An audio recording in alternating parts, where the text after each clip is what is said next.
Hello, good morning everyone. Students, I am Pratibha Kalani, your botany mentor and you are with YouTube channel of B2E Learning. बच्चों आज अपन quick revision programme के अंदर next topic की तरफ बढ़ रहे हैं। बेटा बहुत ही इंटरेस्टिंग टॉपिक है जिसे हम कहते हैं ascent of sap. Ascent of sap किसे कहेंगे, कैसे होगा, कौन कौन सी थ्योरीज इसके अंदर इंक्लूड है, ये सारी बातें आज अपन डिस्कस करेंगे। इससे पहले जो भी आपने सारे के सारे वीडियोस देखे हैं उसकी पूरी शॉर्ट समरी आपने बना ली होगी, आई होप सो, और आप उसे अच्छे से अपनी स्टडी में काम ले रहे होंगे। डन बच्चों, चलिए आज अपन स्टार्ट करते हैं ट्रांसपोर्ट इन प्लांट में जो एक मेन लेक्चर जिसे हम कह रहे हैं असेंट ऑफ शेप। सबसे पहले तो अगर कोई बच्चा हमसे पूछे कि मैम असेंट ऑफ शेप कहते किसे हैं, तो आप ये छोटी सी इमेज जो है ना आपके सामने, इसको आप दिमाग में बिठा लो बेटा। कुछ भी नहीं है, बहुत ही सिंपल। रूट से प्लांट वाटर अपटेक कर रहा है और वो वाटर जो है जाइलम की हेल्प से प्लांट के एरियल पार्ट से रिलीज हो रहा है। ये पूरा प्रोसेस जो है इसे हम असेंट ऑफ शेप में इंक्लूड करते हैं। ठीक बात है, असेंट ऑफ शेप में। सबसे पहले मैम शेप का मतलब क्या है, ध्यान से सुनना बेटा। शेप का मतलब होता है वाटर एंड मिनरल्स, यानी प्लांट जो भी वाटर एब्जॉर्ब करता है, जो भी मिनरल्स एब्जॉर्ब करता है, उसको कलेक्टिवली हम शेप बोलते हैं। नेक्स्ट मैम असेंट का मतलब क्या होता है? असेंट का मतलब होता है असेंडिंग ऑर्डर में मूवमेंट, यानी कि रूट से एब्जॉर्ब हुआ और वो अपवर्ड मूवमेंट करता हुआ प्लांट के एरियल पार्ट तक पहुंच गया, इसे हम बोलेंगे असेंट ऑफ शेप। सबसे मेन क्वेश्चन जो आपके दिमाग में आता है कि प्लांट के पास दो वेस्कुलर बंडल्स हैं, xylem and phloem. Ascent of sap किससे हो रहा है? ध्यान से सुनना बच्चे, असेंट ऑफ शेप जो है ये जाइलम का फीचर, जाइलम का जो वेस्कुलर बंडल इसमें काम आ रहा है उसे हम कह रहे हैं बच्चा जाइलम। यहां तक कोई दिक्कत तो नहीं? अब ये कैसे हो रहा है? प्लांट कोई छोटा सा तो है नहीं, आपने पढ़ा है अलग अलग साइज के प्लांट होते हैं, जैसे कि बेटा यूकैलिप्टस। अब यूकैलिप्टस जो है वो तो 100 मीटर से भी अबव है, उसकी अलग अलग स्पीसीज है। और एक आपने जिम्नोस्पर्म में प्लांट पढ़ा है बच्चा, जो कि मोस्ट इंपॉर्टेंट क्वेश्चन भी बनता है आपके लिए। आपने पढ़ा है कि टॉलेस्ट जिम्नोस्पर्म सिकोवा, तो बेटा ये सिकोवा तो बहुत लंबा प्लांट है और ग्रेविटी के अगेंस्ट इतना सारा वाटर ऊपर कैसे पहुंच रहा है? भाई ये बात तो आप मानते हो ना कि ग्रेविटी के अगेंस्ट कुछ भी डाला जाए वो वापस अर्थ पर आता है। तो ऐसे कौन से फोर्स काम में आ रहे हैं जो ग्रेविटी के अगेंस्ट 15 मीटर पर आवर की स्पीड से, 15 मीटर पर आवर की स्पीड से इतना ऊपर तक वाटर को लेके जा रहे हैं? बेटा इसके लिए हम आज दो थ्योरीज पढ़ेंगे। एक थ्योरी बेटा हम इसके लिए पढ़ेंगे जिसे हम कहते हैं root pressure theory.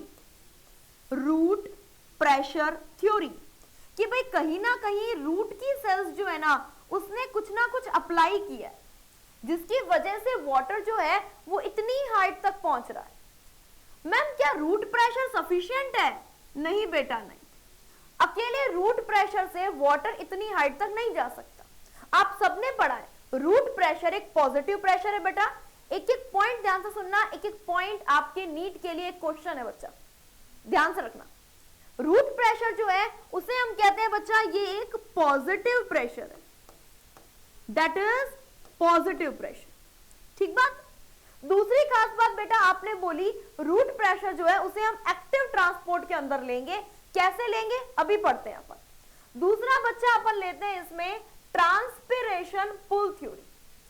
Transpiration pull theory ये बहुत इंपॉर्टेंट थ्योरी है। मैक्सिमम बच्चों का इसमें कंफ्यूजन ही रहता है कि मैम कोहेशन फोर्स कैसे लग रहा है, अजेशन फोर्स कैसे लग रहा है, ये सरफेस टेंशन कब अप्लाई होता है, इनका काम क्या है, टेंसाइल स्ट्रेंथ किसे कहते हैं, ये सारे पॉइंट अपन डिस्कस कर रहे हैं। चलिए सबसे पहले root pressure positive and next आपने बताया जो ट्रांसपिरेशन पुल है ये नेगेटिव प्रेशर। ये जो आपको पूरा वाटर का मूवमेंट दिखाई दे रहा है ना बच्चे, वाटर का मूवमेंट, ये सारा का सारा इन दो मेन प्रेशर की वजह से होता है, पॉजिटिव और नेगेटिव। एनसीईआरटी में इसका कंपैरिजन किससे किया गया? पॉजिटिव प्रेशर को बोला गया है गार्डन हॉर्स के सिमिलर। पॉजिटिव प्रेशर को बोला गया है गार्डन हॉर्स के सिमिलर। ठीक बात है बेटा। मैम गार्डन हॉर्स, बेटा जैसे आप गार्डन में पाइप से पानी देते हैं ना, होता क्या, उसमें पीछे प्रेशर से बहुत सारा वाटर आता है और आगे की तरफ फ्लो करता है। उसी सेम पेस से यहां पर रूट प्रेशर अप्लाई होता है, जिसमें आपने पढ़ा कि रूट की कॉर्टिकल सेल्स जो है वो प्रेशर लगाती है और वाटर जो है वो आगे की तरफ पुश किया जाता है। मैं वापस रिपीट करती हूं, पुश किया जाता है। इट मींस रूट प्रेशर जो है ये एक पुशिंग फोर्स है, ये एक पुशिंग फोर्स है। ठीक बात। नेक्स्ट बेटा, ये रूट प्रेशर के बारे में आगे अपन पढ़ेंगे। ये फोर्स सफिशिएंट नहीं है, तो एक फोर्स और पढ़ते हैं अपन, ट्रांसपिरेशन पुल। मैम पुल यानी कि ये जो है ये वाटर को ऊपर की तरफ पुल करेगा, बिल्कुल। इसे हम बोलते हैं बच्चे पुलिंग फोर्स। ये है पुलिंग फोर्स। ठीक बात है। तो बेटा इसके लिए सबसे पहले अपन पढ़ने जा रहे हैं रूट प्रेशर थ्योरी। चलिए, रूट प्रेशर थ्योरी कहेंगे किसे, बहुत सिंपल सी लैंग्वेज में अपन बात करते हैं। सबसे पहले आपने क्या किया बच्चा, ये आपने एक एपिडर्मिस बनाई और ये आपने बना लिया रूट हेयर।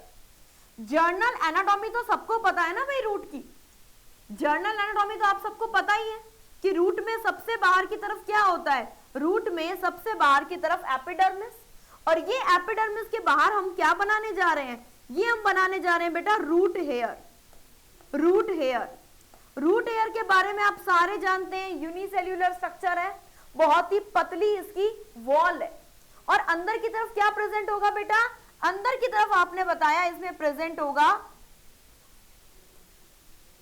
Cortical sales. ये कॉर्टिकल सेल्स है, ठीक बात है, कॉर्टिकल सेल्स, ये कॉर्टिकल सेल्स। तो आपने बताया इसके अंदर की तरफ एंडोडर्मिस, सो ऑन चलता जाएगा, उसके अंदर पेरिसाइकिल और उसके अलावा जाइलम, फ्लोएम, ये सारी स्ट्रक्चर।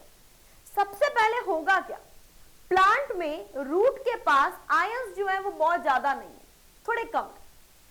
अगर हम ऐसा कहें तो प्लांट क्या करेगा, प्लांट बाहर से आयन लेने की कोशिश करेगा। पर एक बात ध्यान रखना, प्लांट आयन लेता जरूर है, लेकिन सॉइल के कंपेयर में प्लांट के पास ऑलरेडी आयन बहुत ज्यादा है। प्लांट के पास ऑलरेडी आयन बहुत ज्यादा। प्लांट लो कंसंट्रेशन से हाई कंसंट्रेशन की तरफ आयन जो है इसे अपटेक करता है। लो कंसंट्रेशन से हाई कंसंट्रेशन की तरफ आयंस का अपटेक करता है। ठीक बात है।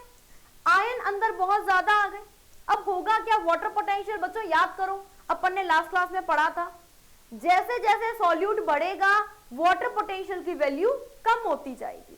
तो बेटा यहां पर वाटर पोटेंशियल जो है इसकी वैल्यू कम हो गई। वाटर पोटेंशियल की वैल्यू कम होने से बाहर से वाटर अंदर की तरफ आएगा, बाहर से वाटर जो है वो अंदर की तरफ आएगा बच्चे।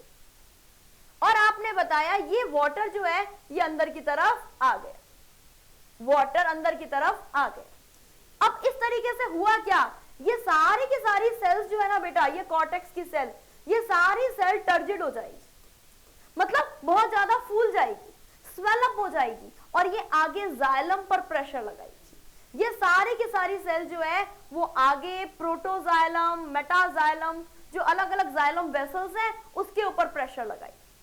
तो ये एक पुशिंग फोर्स जो है ये जनरेट होता है, किसकी वजह से, आपने बोला कि सॉइल से वाटर जो है वो एक्टिवली ट्रांसपोर्ट किया जाएगा, और अल्टीमेटली होगा क्या, वेस्कुलर बंडल के ऊपर वाटर का प्रेशर लगेगा। क्यों लगेगा, ये कॉर्टिकल सेल्स जो है ये टर्जिड हो गई, ये रूट प्रेशर कहलाता। पर बेटा रूट प्रेशर के लिए कुछ कंडीशंस हैं, ये ध्यान में रखना। रूट प्रेशर के लिए कुछ कंडीशंस हैं। सपोज जैसे सबसे पहले ध्यान रखना, रूट प्रेशर ज्यादा कब लगता है, जब प्लांट के पास ट्रांसपिरेशन की रेट कम हो, जब प्लांट इवोपरेशन कम कर रहा हो। आप कहोगे मैम ये क्या पंगा है, प्लांट ट्रांसपिरेशन कम कर रहा है तब रूट प्रेशर ज्यादा है। बिल्कुल, इसका मतलब मैम रूट प्रेशर तो तब ज्यादा हुआ ना जब प्लांट को वाटर की ज्यादा रिक्वायरमेंट ही नहीं है। जैसे आपने बताया कि नाइट के टाइम पर या अर्ली मॉर्निंग के टाइम पर रेट ऑफ ट्रांसपिरेशन कम होता है, उस वक्त रूट प्रेशर ज्यादा होता है, उस वक्त प्लांट को ज्यादा वाटर की रिक्वायरमेंट नहीं होती है। पर उस कंडीशन में जो वाटर पुश किया जाता है वो एक्सेस वाटर इकट्ठा हो जाता है। तो ये एक छोटी सी लिमिटेशन भी कह सकते हैं अपन, और अपन इसे कंडीशन भी कह सकते हैं बच्चा। पहली कंडीशन क्या हो गई, रूट प्रेशर हाई कब होगा, जब rate of evaporation and rate of transpiration low है। ऐसी कंडीशन में रूट प्रेशर जो है वो हाई होगा। दूसरी खास कंडीशन, जब एटमॉस्फेयर में ह्यूमिडिटी बहुत ज्यादा, यानी आपने बताया हाई एटमॉस्फेरिक ह्यूमिडिटी है, हाई एटमॉस्फेरिक ह्यूमिडिटी है, ऐसी कंडीशन में रूट प्रेशर जो है वो ज्यादा होगा। ठीक बात है। तीसरी कंडीशन आपने बता दी इसके अंदर कि मैम रूट प्रेशर तब ज्यादा होगा यानी कि जब या तो मिडनाइट हो या अर्ली मॉर्निंग हो। मींस हमने कह दिया ये नाइट से अर्ली मॉर्निंग के बीच में ही दिखता है, बहुत लिमिटेशन है भाई इसकी। तो क्या मैम ये बहुत बड़े बड़े प्लांट्स में वाटर सप्लाई कर देगा? नहीं, ध्यान रखना ये यूनिवर्सल प्रोसेस नहीं है बच्चा, ये यूनिवर्सल प्रोसेस नहीं है, ये सॉफ्ट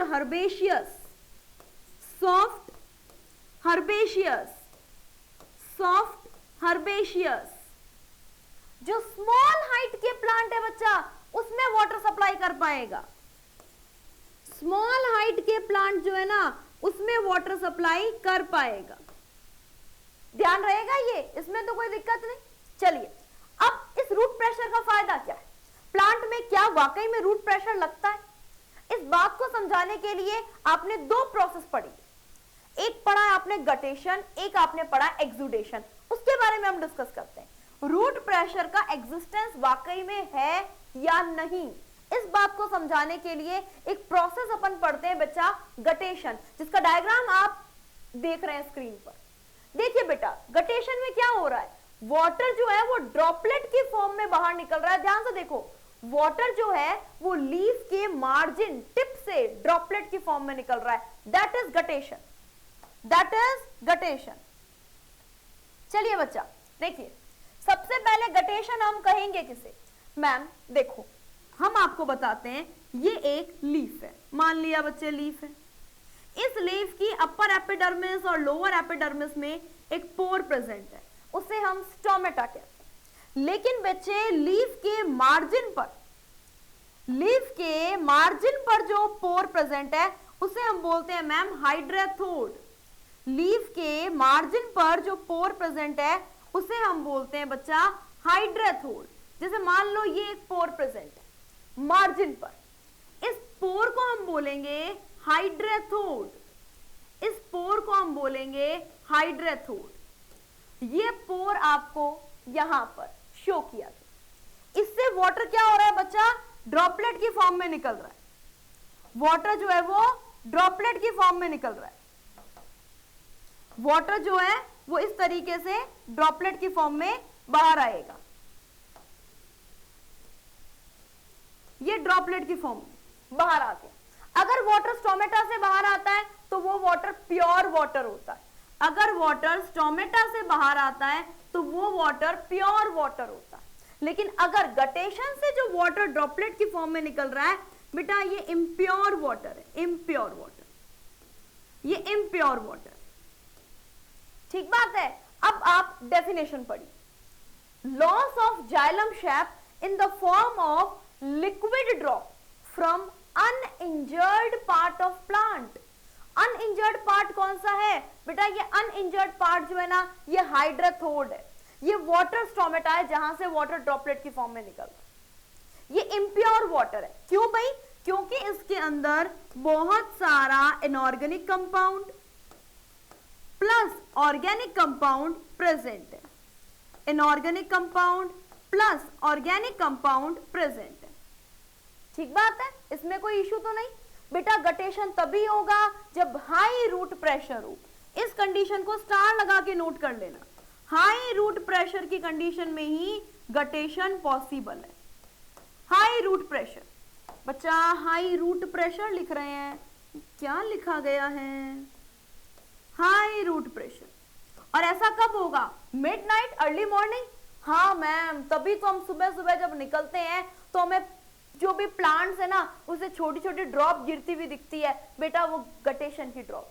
पर एक बात ध्यान रखना, ये छोटे प्लांट की ड्रॉप गिरे ना तो ही सही है। अगर कोई बड़े बड़े प्लांट से ड्रॉप गिर रही हो ना तो वो गटेशन नहीं है, वो नॉर्मल जो ड्यू और ओस की बूंदे है ना, बस वही है, ध्यान रखना। ठीक बात है, इसमें कोई दिक्कत नहीं, ये रूट प्रेशर की वजह से निकला है। ये जो यहां पर वाटर निकला है, इसके ठीक नीचे कुछ सेल्स प्रेजेंट होती है बेटा। इन सेल्स का नाम भी आप पेपर के पॉइंट ऑफ व्यू से ध्यान रखना, इन सेल्स को अपन बोलते हैं एपिथेम टिश्यू। इन सेल्स को अपन बोलते हैं एपिथेम टिश्यू। ठीक बात है। अब इसके बारे में थोड़ा सा और जानकारी लेते हैं भाई रूट प्रेशर के बारे में। मैम आपने हमें बता दिया कि रूट प्रेशर जो है वो एक पुशिंग फोर्स है, मतलब वो स्मॉल हाइट के प्लांट में ही वाटर सप्लाई कर पाएगा, बिल्कुल कर पाएगा। तो यानी कि ये एक मॉडेस्ट पुश देने के लिए सही है, बिल्कुल। अगर मॉडेस्ट पुश देना हो तो उसके लिए बिल्कुल सही है।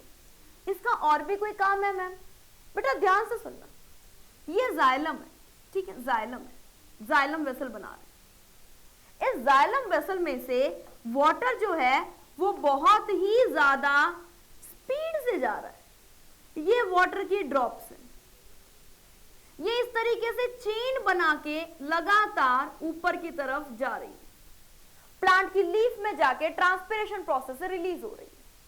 अब ऊपर बहुत ज्यादा, इसका मतलब पुलिंग फोर्स लग रहा है। अब इतना ज्यादा हाई पुलिंग फोर्स लग रहा है तो ऐसा भी तो हो सकता है ना कि ये चेन यहां से ब्रेक हो जाए। कोई बहुत ज्यादा पुलिंग फोर्स लगे तो क्या पता कोई चेन ब्रेक ना हो जाए। उसको ब्रेक होने से बचाने का काम जो है ना बच्चे, इसको ब्रेक होने से बचाने का काम रूट प्रेशर करता है। रूट प्रेशर नीचे से धक्का लगाता है, नहीं भाई नहीं, गिरने नहीं दूंगा मैं तुझे।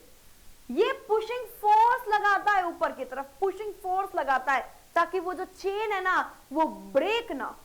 इस लाइन को एनसीईआरटी ओपन रखो बच्चा अपनी, और इस लाइन पे आप एकदम अच्छे से हाईलाइट फोकस कीजिए। Re-establish the water column, re-establish the water column, ये वाटर कॉलम को रीस्टैब्लिश करता है। ठीक बात। अब भाई प्लांट कितना रूट प्रेशर लगा रहा है, इसका मेजरमेंट भी तो करो। तो एनसीईआरटी ने आपको बहुत अच्छा सा एक थ्योरी टाइप से दी है। उसने कहा है कि आप एक प्लांट लो, सॉफ्ट प्लांट लेना, और कब? जब एटमॉस्फेयर में ह्यूमिडिटी बहुत अच्छी हो, आप देखिए आसपास टेम्परेचर काफी कम है, अर्ली मॉर्निंग के टाइम पर आप एक प्लांट लो, उस प्लांट को बेस पार्ट से कट करो, और कट करने के बाद सेम ये कंडीशन है बच्चा, इसका स्टंप जो है ना ये आपने कट कर लिया। कब? वेल वाटर्ड प्लांट कंडीशन में। वेल वाटर्ड प्लांट है, वेल वाटर्ड प्लांट कंडीशन। ठीक बात है बच्चा। अब आपने क्या किया, अब आपको देखना है कि क्या वाकई में रूट प्रेशर लग रहा है। अब इसको देखने के लिए एक सबसे बढ़िया तरीका आपने निकाला, आपने इसके ऊपर लगा दिया मैनोमीटर, मरकरी लगा दिया। वाटर जो है वो धीरे धीरे ऊज आउट होगा, बाहर निकलेगा। जो वाटर ऊज आउट होगा उसको आप मैनोमीटर की हेल्प से मेजर कर लेंगे। बेटा यहीं पर नोट लगा के लिख लेना, यहीं पर नोट लगा के लिख लेना। अगर रूट प्रेशर मेजर करना हो मैनोमीटर, अगर ट्रांसपिरेशन पुल या ट्रांसपिरेशन की रेट निकालनी हो, ट्रांसपिरेशन की रेट निकालने के लिए पोटोमीटर, ट्रांसपिरेशन रेट। और एक बेटा आपने बताया स्टोमेटा का डायमीटर निकालना हो, स्पोर का साइज निकालना हो, स्टोमेटल पोर का साइज, उसके लिए पोरोमीटर, पोरोमीटर। ध्यान रहेगा ये पूरा का पूरा। ये आपने बता दिया बच्चे कि रूट प्रेशर जो है वो किस तरीके से, आपने ये देखा डायग्राम में पूरा आपको मरकरी दिखाया गया। यहाँ पे जो रूट्स है वो ऊपर की तरफ प्रेशर लगाएंगी, इस ट्यूब के अंदर जो वाटर है उस पर प्रेशर लगेगा। अल्टीमेटली यहाँ लेवल से हमें पता चल जाएगा कि रूट प्रेशर जो है वो किस तरीके से आपको राइज होता हुआ दिखेगा। पर इसमें कंडीशन है, रूट प्रेशर तभी मेजर करना जब ह्यूमिडिटी बहुत ज्यादा हो, या तो अर्ली मॉर्निंग या मिडनाइट के टाइम पर। ठीक बात है। तो मैम ओवरऑल हमें एक बात समझ में आ गई कि बड़े बड़े हाइट के जो प्लांट है ना, उनके लिए रूट प्रेशर से कुछ नहीं हो पाएगा, उनके लिए तो हमें कुछ एक्स्ट्रा एफर्ट ही लगाना पड़ेगा। और वो प्लांट एक्स्ट्रा एफर्ट क्या लगाता है? Transpiration pull. वो आपको अच्छे से ध्यान से समझना है बेटा कि रूट प्रेशर ने तो एक मॉडेस्ट प्रेशर लगा दिया, अब ट्रांसपिरेशन पुल मॉलिक्यूल क्या करता है उसके बारे में ध्यान से सुनिए। चलिए बच्चा, तो ये आपके सामने एक छोटा सा डायग्राम शो किया गया। ये बेटा देखो किस तरीके से प्लांट की लीफ जो है ना उसमें से वाटर मॉलिक्यूल बाहर निकल रहे हैं वो दिखाया गया। वाटर मॉलिक्यूल लगातार बाहर निकलते जा रहे हैं, ये ट्रांसपिरेशन जो हो रहा है इसको शो किया गया। अब ट्रांसपिरेशन पुल थ्योरी जो है वो किसने दी, कैसे हुआ? बेटा इससे पहले अपन ने रूट प्रेशर थ्योरी पढ़ी थी ना, उसमें एक लाइन नोट कर लेना कि रूट प्रेशर थ्योरी जो है इसको देने वाले जो साइंटिस्ट हैं वो प्रिस्टले हैं, गिवन बाय प्रिस्टले। प्रिस्टले, ठीक बात है बच्चा। चलिए नेक्स्ट अपन सबसे पहले यहां पे यही पॉइंट लिखिए बेटा कि ये थ्योरी दी किसने। This theory was given by Dixon and Joly. Joly Dixon and Joly, ठीक बात है, कोई इश्यू तो नहीं। अब इतनी ज्यादा हाइट पर ग्रेविटी के अगेंस्ट वाटर पहुंचता कैसे है इसको ध्यान से समझना बेटा, एकदम ध्यान से। कौन कौन से फोर्स काम में आते हैं? आपने बोला कि मैम हमने तो ये भी सुना है 15 मीटर पर आवर की स्पीड से वाटर जा रहा है, ऐसे कैसे जा रहा है भाई वाटर? ध्यान से सुनना। सबसे पहले ये है एक जाइलम, ठीक बात है, ये जाइलम कॉलम। ये तो सबको पता है ना भाई कि वाटर की जो एंट्री हुई है प्लांट के अंदर वो एक्टिव और पैसिव आयंस जो है वो आए थे। आयंस आए थे एक्टिवली और पैसिवली, उनके पीछे पीछे वाटर पैसिवली आ गया था। आयंस एक्टिवली भी आए थे, पैसिवली भी आए थे, उनके पीछे पीछे वाटर आ गया, ठीक बात है। अब वो वाटर आ तो गया, यहाँ पे वाटर मॉलिक्यूल यहाँ पे पहुंच तो गया। अब वो वाटर मॉलिक्यूल इतना ऊपर तक कैसे जाएगा? तो इनका इतना ऊपर तक जाने के लिए इसके पास क्या क्या सोर्स है वो देखते हैं। देखो सबसे पहले तो ये वाटर मॉलिक्यूल्स जो है ना इनकी आपस की बॉन्डिंग बहुत अच्छी है। मतलब ये वाटर मॉलिक्यूल ऐसे एक चेन बनाए हुए, ऐसे एक चेन बनाए हुए, ये देखो ऐसे एक चेन बनाया हुआ, ठीक बात है। यहां पर प्लांट की लीफ है, यहां पर प्लांट की लीफ है, जैसा कि आपको दिख रहा है डायग्राम में। इस प्लांट की लीफ से वाटर जो है वो लगातार निकलता जा रहा है, ठीक बात है। लेकिन ये वाटर कॉलम टूट नहीं रहा। देखो हो क्या रहा है, यहां से वाटर लगातार निकल रहा, तो यहां पे एक सक्शन प्रेशर, एक डीपीडी जनरेट हो जाता है, यहां का वाटर पोटेंशियल बहुत कम हो जाता है। ये जो सब स्टोमेटल कैविटी है इससे वाटर लगातार बाहर निकल रहा है, तो यहां पे क्या हो रहा है, एक सक्शन प्रेशर जनरेट हो रहा है, एक सक्शन प्रेशर जनरेट हो रहा है, ठीक बात है। उस सक्शन प्रेशर की वजह से वाटर मॉलिक्यूल्स जो हैं वो लगातार ऊपर बढ़ते जा रहे हैं। तो ये वाटर मॉलिक्यूल आपस में जुड़े हुए कैसे हैं? बेटा ध्यान रखना, इनके बीच में एक म्यूचुअल अट्रैक्शन फोर्स प्रेजेंट है, दैट इज कोहेशन। एक ऐसा अट्रैक्शन फोर्स जो कि सिमिलर मॉलिक्यूल्स के बीच में लगता है, वो हाइड्रोजन बॉन्ड जो है वो इस कॉलम को बनाए हुए, वो इस कॉलम को ब्रेक नहीं होने देता, इसे अपन कोहेशन बोलते हैं, ठीक बात है। चलिए अब मैम एक बात बताइए, ये वाटर कॉलम, ऐसे तो बहुत सारे कॉलम होंगे, तो क्या वो उसकी कंटिन्यूटी इस वॉल के साथ में भी कुछ है? बिल्कुल, ये वाटर मॉलिक्यूल्स जो है ना ये इस लिग्निन वॉल के साथ में भी अट्रैक्शन शो करते हैं, और उस अट्रैक्शन का नाम है बच्चा अजेशन। अजेशन, अजेशन फोर्स। आपने बोला mutual attraction between dissimilar molecule, जो दो डिसिमिलर, एक वाटर का मॉलिक्यूल हो गया, एक वॉल का मॉलिक्यूल हो गया, इनके बीच में जो अट्रैक्शन है उसे हम अजेशन कहते हैं। इसकी वजह से ये कॉलम जो है वो इस वॉल के साथ में जुड़ते हुए ऊपर तक पहुंचता। अच्छा मैम एक बात बताओ, मान लो यहाँ पे एयर भी है इस कॉलम में, मान लो वाटर जो है वही गैसियस फॉर्म में है, ऐसा तो है नहीं ना कि इसके अंदर कोई वाटर वेपर की फॉर्म में नहीं हो सकता, हो सकता है, इतना टेम्परेचर रहता है, बिल्कुल हो सकता है। तो बच्चा यहाँ पे कभी भी वाटर गैसियस फॉर्म में नहीं आ रहा है, हमेशा लिक्विड फॉर्म में ही जा रहा है। उसका रीजन क्या है बच्चा? उसका रीजन है surface tension. Surface tension, surface tension का मतलब क्या होता है बेटा? सरफेस टेंशन का मतलब वाटर मॉलिक्यूल जो है वो दूसरे वाटर मॉलिक्यूल से लिक्विड स्टेज में जितना अट्रैक्टेड रहता है ना, उतना गैसियस फॉर्म में नहीं रहता। जब वो गैसियस फेज के अंदर है तब वाटर मॉलिक्यूल बहुत ज्यादा डिस्पर्स रहेंगे। इसका मतलब मैम एक बात तो कंफर्म है, अगर इस कॉलम के अंदर वाटर लिक्विड फॉर्म में है तो ये सारे मॉलिक्यूल आपस में जुड़े हुए हैं। अगर बीच में कोई गैसियस स्टेज में मॉलिक्यूल आ गया तो वो इस कॉलम को ब्रेक नहीं कर पाएगा, बिल्कुल नहीं कर पाएगा, बिल्कुल नहीं कर पाएगा। ये तीनों फोर्स इतने इनको बांध के रखा हुआ है वाटर मॉलिक्यूल को, और ऊपर से जो पुलिंग फोर्स आ रहा है वो पुलिंग फोर्स इसे खींचता जा रहा है, वो पुलिंग फोर्स इसे खींचता जा रहा है। तो अल्टीमेटली इन तीनों की वजह से, इन तीनों फोर्स की वजह से दो प्रॉपर्टी जनरेट हो जाती है। दो प्रॉपर्टी कौन सी जनरेट हो जाती है? एक हो जाती है बच्चा टेंसाइल स्ट्रेंथ, एक हो जाती है टेंसाइल स्ट्रेंथ। इस पूरे कॉलम के अंदर एक अलग सा सामर्थ्य आ जाता है, स्ट्रेंथ आ जाती है। टेंसाइल स्ट्रेंथ का मतलब मैम बेटा इस पुलिंग फोर्स को वो रजिस्ट करता है। ये पुलिंग फोर्स तो खींचा जा रहा है, चलो ऊपर चलो ऊपर। अगर इतना ज्यादा पुलिंग फोर्स लगेगा तो कॉलम ब्रेक ना हो, इसके लिए वाटर मॉलिक्यूल आपस में जुड़े हुए हैं, उनमें कोहेशन फोर्स प्रेजेंट है। ये उसे इस पुलिंग फोर्स के लिए रजिस्टिविटी प्रोवाइड करता है, उसे हम बोलते हैं टेंसाइल स्ट्रेंथ। और एक प्रॉपर्टी और है बच्चा, उस प्रॉपर्टी को अपन बोलते हैं कैपिलरिटी। मैम ये कैपिलरिटी क्या होती है? बेटा आपने स्ट्रॉ देखी है, सबने स्ट्रॉ, दो तरह की स्ट्रॉ देखी होगी। एक अब कभी अपन थिक शेक पीने जाते हैं तो बहुत वाइड डायमीटर की स्ट्रॉ मिलती है, और एक कई बार आपको बहुत पतली डायमीटर की स्ट्रॉ मिलती है।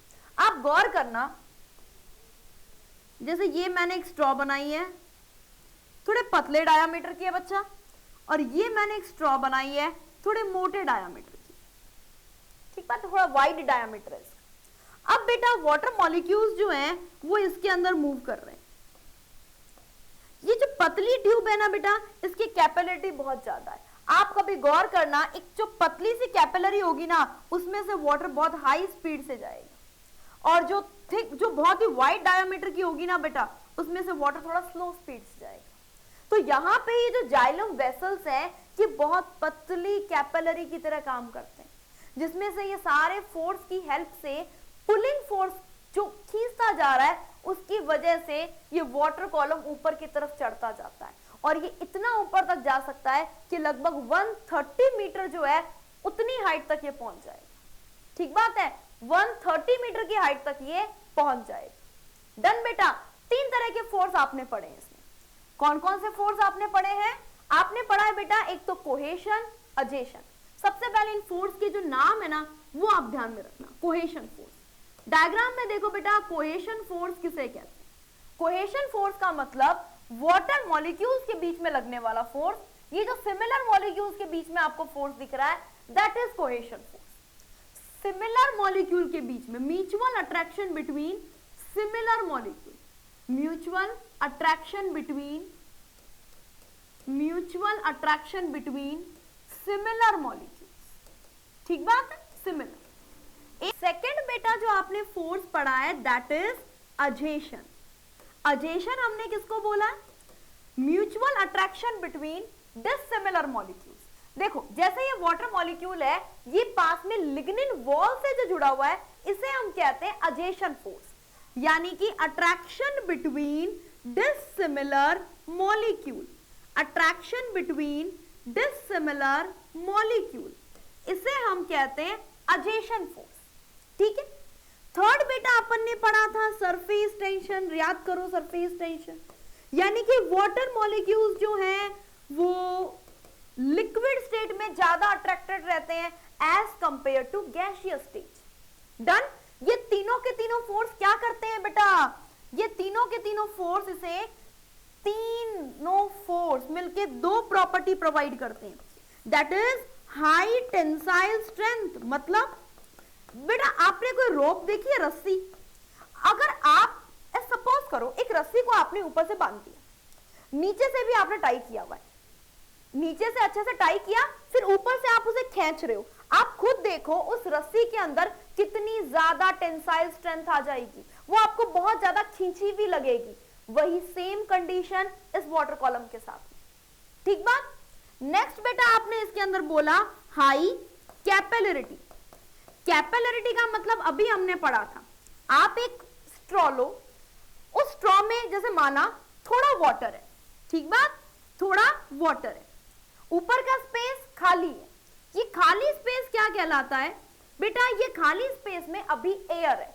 आप क्या करते हो, जब आप वाटर को सक करते हो तो वो खाली स्पेस जो है ना, वहां पर वो एयर आप हटा देते हो, वहां से आप वो वैक्यूम जनरेट कर देते हो। और वो जो वैक्यूम जनरेट होता है वो एक सक्शन प्रेशर जनरेट करता है, जिसकी वजह से ये लिक्विड ऊपर की तरफ मूव करता है। ठीक बात है, ये लिक्विड जो है ये ऊपर की तरफ मूव करता है। ये हाई कैपिलरिटी है। ये इतने जो सारी प्रॉपर्टीज है वाटर की, वो उसे ट्रांसपिरेशन पुल की तरफ ले जाने में हेल्प करता है और वाटर का कंडक्शन होता है अप टू 130 मीटर हाइट। ठीक बात है बच्चा। चलिए, इससे भी बड़े बड़े जो प्लांट है ना बेटा, सब में ट्रांसपिरेशन पुल थ्योरी ही काम करेगी। अब ये इस थ्योरी का पूरा एक ओवरव्यू है, बहुत अच्छे से समझना, बहुत ध्यान से समझना, बहुत ही इंटरेस्टिंग सा ओवरव्यू है। ठीक बात है। चलिए स्टार्ट करते हैं। सबसे पहले आपने बताया कि इसमें वाटर का एब्जॉर्प्शन किससे हो रहा है बेटा? आपने बताया वाटर का एब्जॉर्प्शन जो है वो यहां पर सॉइल से। ये पूरा डायग्राम वाटर एब्जॉर्प्शन को बताता है। देखिए किस तरीके से सॉइल पार्टिकल से होता हुआ वाटर एब्जॉर्ब हुआ है। उसके बाद कहां जाएगा बेटा? ये जाएगा, देखो ये जाइलम में, मैं इसको बोल्ड कर रही हूं थोड़ा, ये जाएगा बच्चे जाइलम। जाइलम के अंदर देखिए किस तरीके से कोहेशन अजेशन फोर्स जो है वो एप्लीकेबल है। कोहेशन जो है हाइड्रोजन बॉन्डिंग और अजेशन वॉल के साथ। ठीक बात है। अल्टीमेटली ये ट्रांसपिरेशन से जो वाटर रिलीज हो रहा है, यहां पर वो पुलिंग फोर्स जो है बच्चा वो जनरेट होगा, पुलिंग फोर्स। एक और मोस्ट इंपॉर्टेंट बात आपको इस डायग्राम से पता चलती है, कौन सी? देखो हमने पढ़ा था वाटर का मूवमेंट जो है वो हाई वाटर पोटेंशियल से लो वाटर पोटेंशियल की तरफ होता है। गौर करना बच्चा, सॉइल का वाटर पोटेंशियल सबसे ज्यादा है। सॉइल से वाटर कहां आया? रूट के जाइलम। उससे कम वाटर पोटेंशियल ट्रंक के जाइलम का, और सबसे कम वाटर पोटेंशियल भाई, सबसे कम वाटर पोटेंशियल तो सेल वॉल जो कि लीफ की है, फिर एयर स्पेस और अल्टीमेटली आउटसाइड -100 जो MPa है वहां तक पहुंच गया। ठीक बात है। तो ये ओवरऑल वाटर का कंडक्शन हो गया। दो थ्योरीज काम में आई बेटा इसमें, एक तो आई रूट प्रेशर थ्योरी, एक आई ट्रांसपिरेशन पुल थ्योरी जो असेंट ऑफ शेप में हेल्प करता है। ठीक बात है। आज आप इन दोनों थ्योरीज को अच्छे से रिवाइज कीजिए, कौन सा पुशिंग फोर्स है, कौन सा पुलिंग फोर्स है, कौन सा पॉजिटिव है, कौन सा नेगेटिव है। ये ओवरऑल जो थ्योरी है ये आपके सामने क्लियर है। डन बेटा। Thank you for watching.